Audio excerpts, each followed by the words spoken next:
బౌద్ధ, శైవ మరియు వైష్ణవ దివ్య క్షేత్రాల కూడలిగా ఉన్నది. పిఠాపురం ఆంధ్రప్రదేశ్ రాష్ట్రంలోని తూర్పుగోదావరి జిల్లాకు చెందిన పుణ్యక్షేత్రం. పిఠాపురాన్ని పూర్వం పీఠికాపురం అనేవారు. ఈ ఊరికి అధిపతి పీఠాంబ. అష్టాదశ శక్తి పీఠాలలో ఒకటైన పురుహూతిక అమ్మవారికి నిలయం. అమ్మవారి పేరు మీదనే ఈ ఊరికి పిఠాపురం అనే పేరు వచ్చింది. చుట్టూ పచ్చని. పురాణాల్లో ఈ క్షేత్రాన్ని పుష్కర క్షేత్రంగా పేర్కొన్నారు. ప్రముఖ కవీశ్వరుడు శ్రీనాథుడు తన పిఠాపురం గురించి తన కావ్యంలో ప్రస్తావించాడు కూడా. పిఠాపురం రాజులు కళా పోషణను, సాహిత్యాన్ని పెంచి పోషించేవారు. పాదగయ క్షేత్రం త్రిగయ క్షేత్రాల్లో ఒకటి.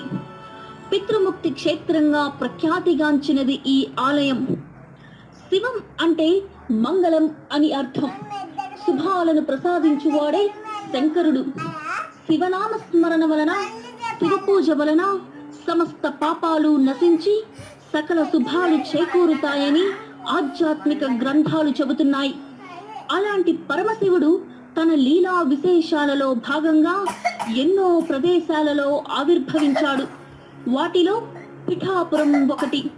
సదాశివుడిని ఇక్కడ కుక్కుటేశ్వర స్వామిగా పూజిస్తూ ఉంటారు. పిఠాపురం అమ్మవారి శక్తిపీఠంగానే కాదు, స్వామివారు కోడి రూపాన్ని ధరించిన క్షేత్రంగానూ చెబుతూ ఉంటారు.